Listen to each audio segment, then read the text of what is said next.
नमस्कार दोस्तों, एक बार फिर से आप सभी का स्वागत है आपके अपने यूट्यूब चैनल पर। आज की इस वीडियो में हम देखने वाले हैं यूपी ट्रिपल एस सी पेट एग्ज़ाम के लिए, जो कि आपका एग्ज़ाम 28 से 29 अक्टूबर को प्रस्तावित है। उसके लिए हम लोग प्रैक्टिस सेट करेंगे। तो चलिए शुरू करते हैं। आज की क्लास का पहला प्रश्न है, निम्न में से कौन सा बौद्ध स्थल निरंजना नदी के किनारे स्थित है? Option A Bodh Gaya, option B Kushinagar, option C Lumbini, option D Sarnath.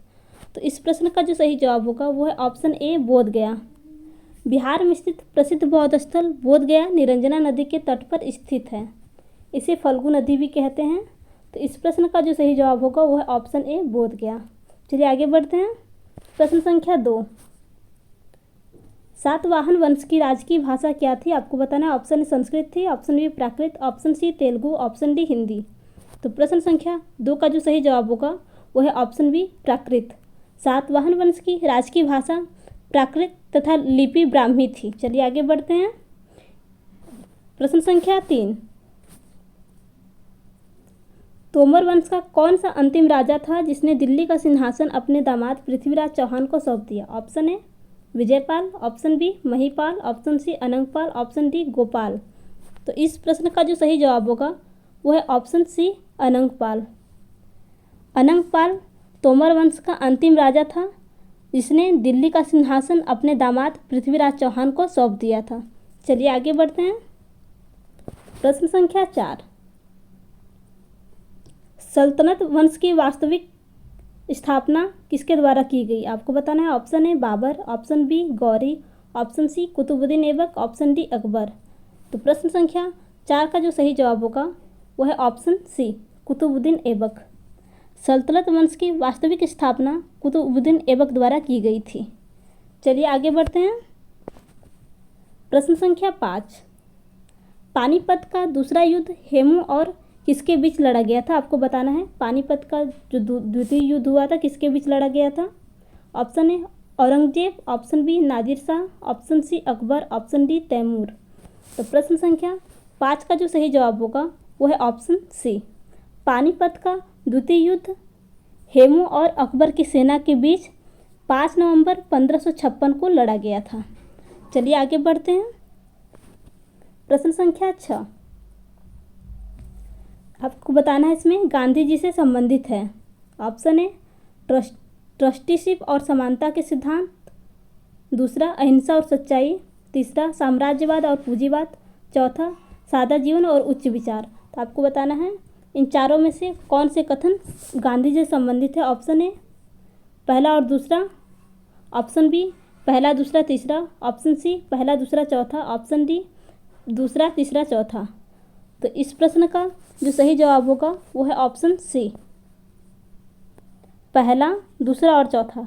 Trusteeship और समानता के सिद्धांत, अहिंसा और सच्चाई, सादा जीवन और उच्च विचार, ये तीनों कथन महात्मा गांधी जी से संबंधित हैं। चलिए आगे बढ़ते हैं। प्रश्न संख्या 7, निम्नलिखित में से कौन एक भारतीय राष्ट्रीय आंदोलन में क्रांतिकारी नेता नहीं थे? आपको बताना है। Option A Chandrashekhar Azad, option B Surya Sen, option C Bhagat Singh, option D Gopal Krishna Gokhale. तो प्रश्न संख्या 7 का जो सही जवाब होगा वो है ऑप्शन डी गोपाल कृष्ण गोखले। गोपाल कृष्ण गोखले भारतीय राष्ट्रीय आंदोलन में क्रांतिकारी नेता नहीं थे। गोपाल कृष्ण गोखले कांग्रेस के प्रमुख नेताओं में शामिल थे। गोखले नरमपंथी नेताओं के समूह से थे। आप चलिए आगे बढ़ते हैं। प्रश्न संख्या 8, भारतीय राष्ट्रवाद के पहले या प्रारंभिक चरण को कौन सा चरण कहा जाता है? आपको बताना। ऑप्शन ए अंतिम, ऑप्शन बी आरंभिक, ऑप्शन सी मध्यम, ऑप्शन डी संकटपूर्ण। तो प्रश्न संख्या 8 का जो सही जवाब होगा वो है ऑप्शन सी मध्यम। भारतीय राष्ट्रवाद के पहले या प्रारंभिक चरण को मध्यम चरण कहा जाता है। चलिए आगे बढ़ते हैं। प्रश्न संख्या 9, अंग्रेजों से आज़ादी के लिए लड़ रहे भारतीयों द्वारा उठाई गई शपथ कि वे सिर्फ भारतीय निर्मित सामानों विशेष रूप से कपड़ों का उपयोग करेंगे को कौन सा आंदोलन कहा जाता है? आपको बताना है। ऑप्शन ए भारत छोड़ो, ऑप्शन बी विदेशी, ऑप्शन सी स्वदेशी, ऑप्शन डी होम रूल। तो प्रश्न संख्या 9 का जो सही जवाब होगा वो है ऑप्शन सी विदेशी। भारत में विदेशी वस्तुओं के बहिष्कार की प्रक्रिया बंगाल विभाजन वर्ष 1905 के दौरान पहली बार सामने आई थी। 16 अक्टूबर 1905 को बंगाल विभाजन लागू किया गया। बंगाल की एकता के लिए संघर्ष राष्ट्रवादी नेताओं ने विदेशी वस्त्रों की होली जलाने के साथ अंग्रेजी स्कूलों के बहिष्कार को स्वदेशी आंदोलन के रूप में आरंभ किया था। चलिए आगे बढ़ते हैं। प्रश्न संख्या 10। महाराष्ट्र में वर्ष 1900 में विनायक दामोदर सावरकर द्वारा स्थापित गुप्त समाज को कहा जाता था। आपको बताना है। ऑप्शन ए अनुशीलन समिति, ऑप्शन बी मित्र मेला, ऑप्शन सी डेक्कन शिक्षा समाज, ऑप्शन डी सत्य शोधक समाज। तो प्रश्न संख्या 10 का जो सही जवाब होगा वह है ऑप्शन बी मित्र मेला। विनायक दामोदर सावरकर तथा गणेश सावरकर द्वारा वर्ष 1899 में मित्र मेला की स्थापना की गई थी। मित्र मेला को एक गुप्त समाज के रूप में वर्ष 1903 में संगठित किया गया था। इसका उद्देश्य ब्रिटिश शासन के विरुद्ध क्रांतिकारी गतिविधियों को प्रोत्साहित करना था। चलिए आगे बढ़ते हैं। प्रश्न संख्या 11। CO2 को हरित गृह गैस कहते हैं क्योंकि ऑप्शन ए यह पृथ्वी से विकिरण ऊष्मा को रोक लेती है, ऑप्शन बी यह सूर्य से विकिरित ऊष्मा को रोक लेती है, ऑप्शन सी यह वायुमंडल में लंबे समय तक ठहरती है, ऑप्शन डी ए और सी दोनों। तो आपको बताना है। प्रश्न संख्या 11 का सही जवाब क्या होगा। तो प्रश्न संख्या 11 का जो सही जवाब होगा वह है ऑप्शन डी ए और सी दोनों। यह पृथ्वी से विकिरित ऊष्मा को रोक लेती है, ये कथन सही है, और यह वायुमंडल में बड़े लंबे समय तक ठहरती है। CO2 को हरित गृह गैस कहते हैं। आपके जो दोनों ऑप्शन है ए और सी दोनों सही होंगे। आगे बढ़ते हैं। प्रश्न संख्या 12।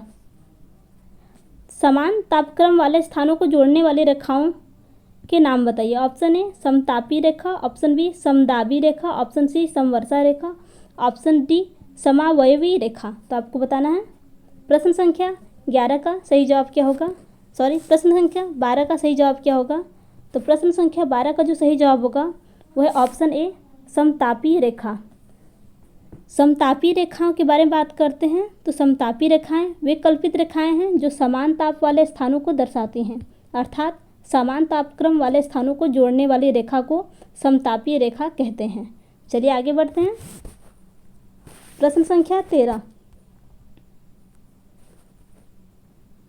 हिमालय पर्वत और इसकी नदियों के संबंध में निम्नलिखित कथनों पर विचार करें और सही को चुनें। तो इसमें सही कथन चुनना है। ऑप्शन ए हिमालय पर्वत युवा कमजोर और अपनी भूगर्भिक संरचना को लोचशील है, ऑप्शन बी हिमालय का तेज बहती नदियों की काट छाट दिया गया है जो युवा अवस्था में है, ऑप्शन सी ए और बी दोनों गलत है, ऑप्शन डी ए और बी दोनों सही है। तो आपको बताना है। प्रश्न संख्या 13 का सही जवाब क्या होगा। तो प्रश्न संख्या 13 का जो सही जवाब होगा वह है ऑप्शन डी ए और बी दोनों सही है। हिमालय पर्वत युवा कमजोर और अपनी भूगर्भिक संरचना में लोचशील है, ये सही है। और आपका जो ऑप्शन बी हिमालय का तेज बहती नदियों ने काट छाट दिया जो युवा अवस्था में है, आपके ए और बी दोनों कथन सही हैं। चलिए आगे बढ़ते हैं। प्रश्न संख्या 14। निम्नलिखित में से कौन सी नदी ब्रह्मपुत्र की सहायक नदी नहीं है। आपको बताना है इनमें से कौन सी नदी ब्रह्मपुत्र की सहायक नदी है। Option A Kaumegh, option B Subansiri, option C Dihang, option D Subarnarekha. तो प्रश्न संख्या 14 का जो सही जवाब होगा वो है ऑप्शन डी सुवर्णरेखा। निम्नलिखित में से कामेघ, सुबनसिरी, दिहांग ये जो है ब्रह्मपुत्र की सहायक नदियां हैं, जबकि सुवर्णरेखा ब्रह्मपुत्र की सहायक नदी नहीं है। तो इसमें पूछा है कौन सी सहायक नदी नहीं है, तो आपका ऑप्शन डी सही होगा, सुवर्णरेखा ब्रह्मपुत्र की सहायक नदी नहीं है। चलिए आगे बढ़ते हैं। प्रश्न संख्या 15। भारत में फसल ऋतुओं के बारे में कौन सा कथन सही नहीं है। आपको बताना है। ऑप्शन ए खरीफ ऋतु जून से सितंबर तक होती है, ऑप्शन बी रबी ऋतु अक्टूबर से मार्च तक होती है, ऑप्शन सी उत्तरी भारत में खरीफ ऋतु में गेहूं की फसल की खेती की जाती है, ऑप्शन डी जायद ऋतु अप्रैल से जून तक होती है। तो आपको बताना है प्रश्न संख्या 15 का सही जवाब क्या होगा। तो प्रश्न संख्या 15 का जो सही जवाब होगा वो है ऑप्शन सी उत्तरी भारत में खरीफ ऋतु में गेहूं की फसल की खेती की जाती है। ये कथन इसमें पूछा है कि कौन सा कथन सही नहीं है, तो आपका ये जो कथन है ये सही नहीं है। तो इसमें पूछा है कि कौन सा कथन सही नहीं है, तो आपका जो उत्तर होगा वो है ऑप्शन सी। चलिए बात करते हैं। उत्तरी भारत में खरीफ ऋतु में गेहूं की फसल की खेती की जाती है, यह सही नहीं है। चलिए आगे बढ़ते हैं। बाकी अन्य जो कथन है, खरीफ ऋतु जून से सितंबर तक होती है, ये कथन सही है। रबी ऋतु अक्टूबर से मार्च होती है, ये भी अब कथन सही है। जायद ऋतु अप्रैल से जून तक होती है, ये भी कथन सही है। चलिए आगे बढ़ते हैं। प्रश्न संख्या 16, किसके लिए स्वाधार योजना स्थापित की गई, आपको बताना है। ऑप्शन ए गरीब और विधवाओं के लिए, ऑप्शन बी बच्चों के लिए, ऑप्शन सी युवा के लिए, ऑप्शन डी बेरोजगारों के लिए। तो प्रश्न संख्या 16 का जो सही जवाब होगा वो है ऑप्शन ए गरीब और विधवाओं के लिए। स्वाधार योजना का प्रारंभ वर्ष 2001 में किया गया था। भारत सरकार के महिला एवं बाल विकास मंत्रालय द्वारा कठिन दयनीय परिस्थितियों में रह रहे गरीब तथा विधवाओं के लिए इस योजना का प्रारूप तैयार किया गया था। चलिए आगे बढ़ते हैं।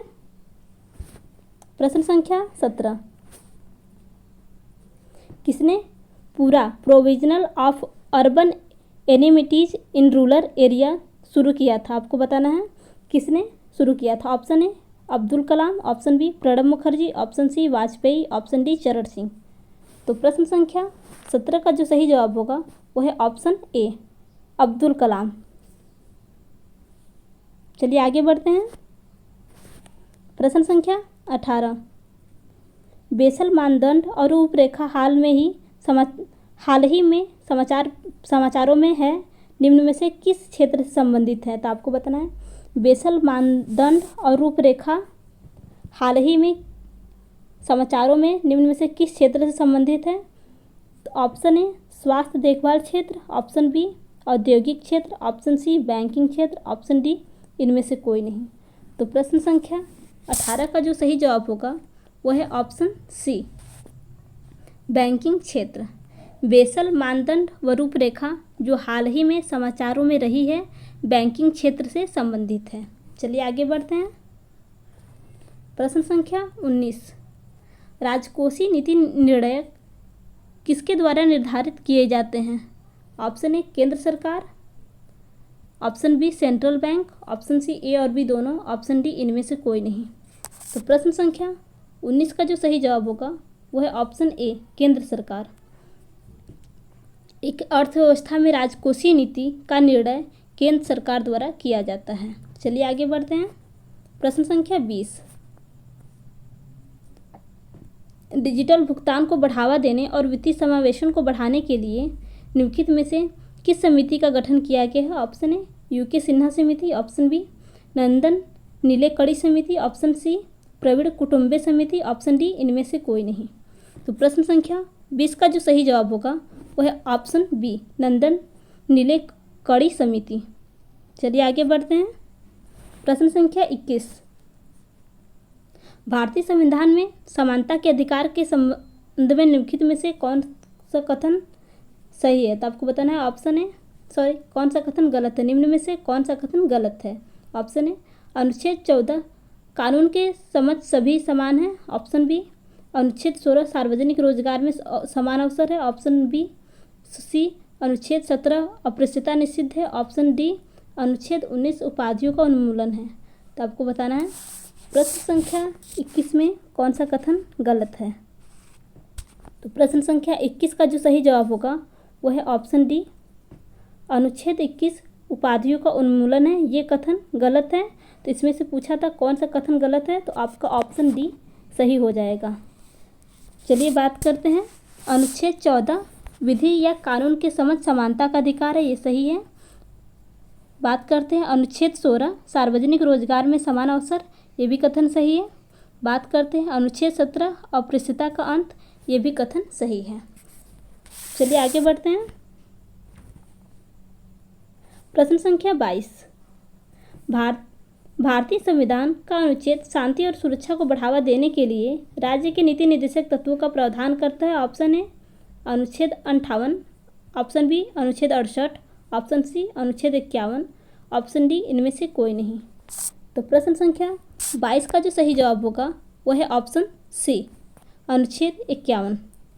भारतीय संविधान का अनुच्छेद 51 अंतर्राष्ट्रीय शांति और सुरक्षा को बढ़ावा देने के लिए राज्य के नीति निर्देशक तत्वों का प्रावधान करता है। चलिए आगे बढ़ते हैं। प्रश्न संख्या 23, निम्नलिखित में से किस आयोग ने स्वतंत्रता आंदोलन के दौरान उपमहाद्वीप के त्रिस्तरीय संघ की प्रस्तुति की है? आपको बताना है। ऑप्शन ए वेवेल योजना, option B Cripps mission, option C cabinet mission, option D अगस्त प्रस्ताव। तो प्रश्न संख्या 23 का जो सही जवाब होगा वह है ऑप्शन सी, कैबिनेट मिशन।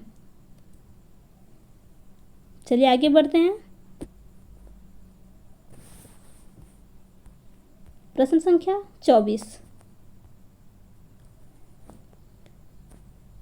भारतीय संविधान के किस नेता ने संवैधानिक उपायों के अधिकारों को भारतीय संविधान का हृदय और आत्मा माना जाता है?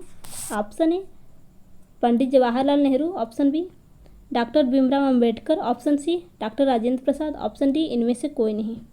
तो प्रश्न संख्या 24 का जो सही जवाब होगा वह है option B, doctor Bhimrao Ambedkar. Doctor Bhimrao Ambedkar ने संवैधानिक उपायों के अधिकारों को भारतीय संविधान का हृदय और आत्मा माना है। चलिए आगे बढ़ते हैं। प्रश्न संख्या 25, संविधान का कौन सा अनुच्छेद सर्वोच्च न्यायालय को पत्र जारी करने का अधिकार देता है? ऑप्शन ए अनुच्छेद 38, ऑप्शन बी अनुच्छेद 30, ऑप्शन सी अनुच्छेद 36, ऑप्शन डी अनुच्छेद 32। तो प्रश्न संख्या 25 का जो सही जवाब होगा वह है ऑप्शन डी, अनुच्छेद 32। भारतीय संविधान का अनुच्छेद 32 सर्वोच्च न्यायालय को पत्र जारी करने का अधिकार देता है। अनुच्छेद 32 को डॉक्टर भीमराव अंबेडकर द्वारा भारतीय संविधान की आत्मा कहा गया है। चलिए आगे बढ़ते हैं। प्रश्न संख्या 26, निम्नलिखित में से कौन सा एक ठोस है? आपको बताना है। Option A chloroform, option B iodoform, option C ethyl alcohol, option D ether. तो प्रश्न संख्या 26 का जो सही जवाब होगा वह है ऑप्शन बी, आइडोफॉर्म। आइडोफॉर्म ठोस अवस्था में होता है। यह पीले एवं रवेदार पदार्थ है जिसमें एक विशेष प्रकार की गंध होती है। चलिए आगे बढ़ते हैं। प्रश्न संख्या 27, निम्न में से कौन सा सिल्वर नाइट्रेट विलयन में सिल्वर को विस्थापित नहीं करेगा? आपको बताना है। Option A gold, option B copper, option C zinc, option D aluminium. तो प्रश्न संख्या 27 का जो सही जवाब होगा वह है option A, gold. Silver nitrate विलयन में सिल्वर को गोल्ड विस्थापित नहीं कर सकता है। चलिए आगे बढ़ते हैं।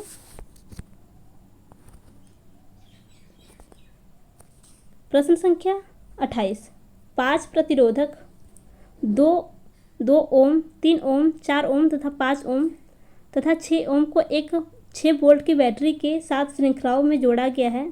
तो 5 ओम प्रतिरोधक में प्रवाहित विद्युत धारा होगी। आपको बताना है। Option A 3.33 ampere, option B 0.3 ampere, option C 12 ampere, option D 120 ampere. तो प्रश्न संख्या 28 का जो सही जवाब होगा वह है ऑप्शन बी, 0.3 एम्पियर। चलिए आगे बढ़ते हैं। प्रश्न संख्या 29, निम्नलिखित में से कौन सा विद्युत चुंबकीय स्पेक्ट्रम त्वचा के जलने, सांवले और कैंसर आदि के लिए प्रमुख कारण है? आपको बताना है। ऑप्शन ए यूवी ए किरण, ऑप्शन बी यूवी बी किरण, ऑप्शन सी यूवी सी किरण, ऑप्शन डी इनमें से कोई नहीं।